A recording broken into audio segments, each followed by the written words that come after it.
Kauli mbiu ya mwaka huu inazungumzia kuweza kuzifikia hizo haki za mwanamke, lakini pia haki za mwanaume. Tumeona mazingira ambayo kukua kwa uwakilishi wa huyu mwanamke katika nafasi mbalimbali kunakuwa taratibu sana. Kwa upande wa mabunge, labda niseme kwa sababu mimi ni rais wa Umoja wa Mabunge Duniani, tumekuwa taratibu sana. Kwa chaguzi zilizofanyika mwaka 2025 tumeongezeka kwa 0.3, yani kutoka kwenye asilimia 27.2 tumefika asilimia 27.5. Unaweza kuona chaguzi zilikuwa nyingi sana kwa mwaka jana, lakini kama tumeweza kupanda tu kwa 0.3, safari bado ni ndefu. Na kwa upande mwingine viongozi kwa maana ya nafasi ya kibunge wamepungua, kwa maana ya kama maspika walikuwa asilimia 23 kabla ya mwaka jana. Kufikia mwaka jana maspika wanawake wamepungua kufikia asilimia 19 nukta kidogo. Kwa hivyo kuna mahali ambapo tunaenda vizuri, kwingine tunarudi nyuma. Lakini nitumie fursa hii kutoa wito wa jumla tu kwamba sisi kama wanawake kwanza tutazame namna ambavyo tutaweza kutoa fursa kwa wanawake wengine. Sio tunaposema kutoa fursa ya wao kuonesha uwezo, si kwamba hawana uwezo, wanao uwezo, lakini kuzifikia hizo nafasi na kwa ngumu. Na ndio maana tunazungumzia kuhusu mabadiliko ya kikatiba kwa maeneo mengine, mabadiliko ya kisheria kwa maeneo mengine.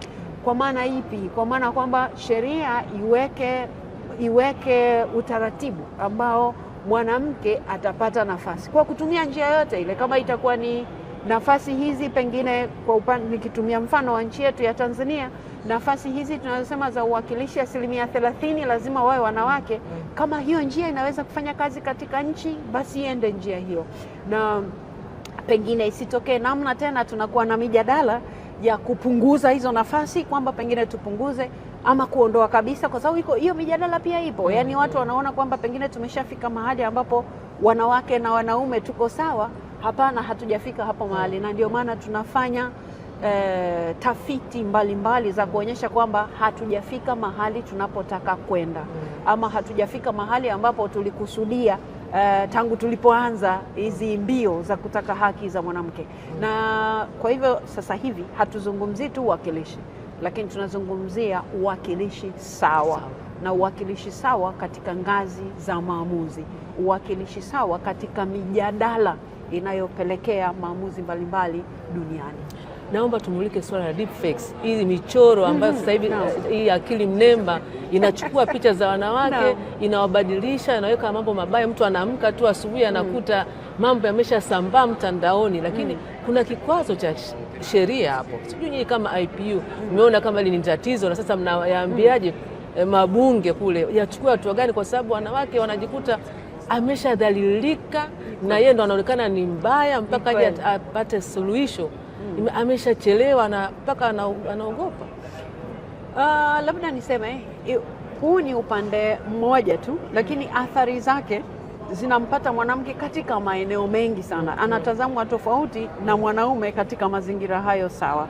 Sasa kwenye hili jambo ambalo mtu anaweza kudhalilishwa kwa ajili ya haya maendeleo tulionayo ya teknolojia, hizi akili mnemba kwa kweli zimeleta ama niseme imeleta changamoto kubwa, kwa sababu mtu anadhalilika, lakini hakuna ukweli katika jambo hilo.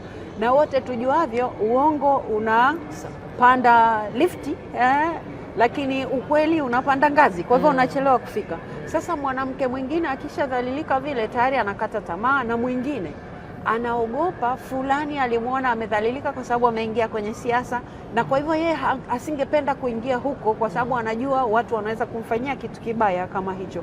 Lakini sasa kwa upande wa Umoja wa Mabunge Duniani, tulichokifanya ni kwamba tumeshaanza hiyo michakato ya kuangalia namna ya kuyasaidia mabunge mbalimbali yanawezaje kutunga sheria katika hili jambo ambalo kila siku linabadilika, na ni jambo ambalo kwa kweli ni muhimu sana kulitungia sheria. Mpaka sasa tumeshapitisha labda useme resolution, azimio. Tumeshapitisha azimio kuhusu jambo hili, na kule kwenye azimio tumeweka misingi ya mambo ya kuangalia katika kutunga sheria ama kuweka utaratibu wa namna ya kutumia akili mnemba katika nchi zinazohusika.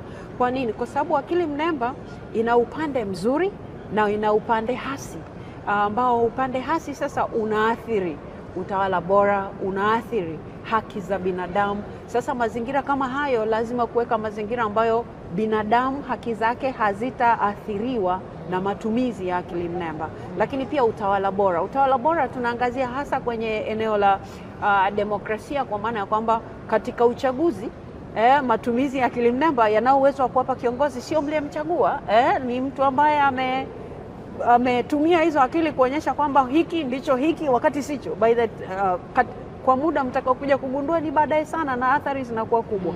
Kwa hiyo tumeangazia mambo haya yote, na lile azimio linaweka msingi mzuri kwa nchi, kila nchi ama tuseme kila bunge kwanza kutazama namna gani wanaweza kutumia azimio lile kufanya mabadiliko katika nchi zao, kwa kuanzia na haya ambayo tunayafahamu. Sasa nchi nyingi hazijaanza kuchukua hatua kwa sababu ni jambo linalokuwa haraka sana. Kwa hiyo inakuwa ngumu sana mabunge kutunga sheria leo na kesho limeibuka lingine na kesho. Kwa hiyo nafikiri wengi wanatamani wajifunze kwanza, waone mambo yanaendaje, alafu ndio waweze kuweka sheria. Nakushukuru sana. Pengine kuna jambo ambalo sikukuuliza lakini ungependa watu walisikie? Mimi ningependa kusema tufike mahali kama jamii jumla. Hii ni 2026. Lazima tunapomtazama mtoto wa kike tumtazame kama sehemu ya jamii ambaye anaweza kuwa kitu chochote anachotaka yeye. Sio jamii iendelee kumwamria huyu mtoto wa kike awe nani na kipi asiwe. Na kwa mazingira hayo lazima kuweka mazingira kwanza majumbani, kuweka mazingira kiserikali, yale ambayo yataleta mabadiliko chanya kwa ajili ya mtoto wa kike anapozaliwa, anapokuwa, ayakute mazingira ambayo yanamuweka yeye kuwa sawa na mtoto wa kiume. Hakuna mtu atabadilisha zile kazi za kibiolojia, na sisi hatutaki kutumia kazi za kibiolojia ambazo Mwenyezi Mungu amemjalia huyu mwanamke kuwa kikwazo kwa yeye mwanamke kupiga hatua. Lazima tuweke mazingira ya mtoto wa kike ajione ni sawa na mtoto wa kiume, sio kwa maana ya majukumu ya kibiolojia, lakini kwa maana ya majukumu ya kiuongozi, majukumu ya kazi, ikiwa ni pamoja na hawa watu kulipwa sawa kazi wanapofanya zinazofanana. Asitazamwe huyu ni mwanamke, huyu ni mwanaume. Na yale mazingira ambayo huko nyuma yalikuwepo yaliyomuathiri huyu mwanamke kisaikolojia, kujitazama unyonge, kujitazama hawezi, tuweze kuyaondoa hayo kwa kutumia mifano mizuri ambayo wanawake wameweza kufanya vizuri. Kwa hiyo jamii nzima tusiwe sehemu ya kumkwaza mwanamke, kumkwaza binti kufikia ndoto zake za kiuongozi. Nakushukuru sana. Karibu sana. Asante sana. Asante sana.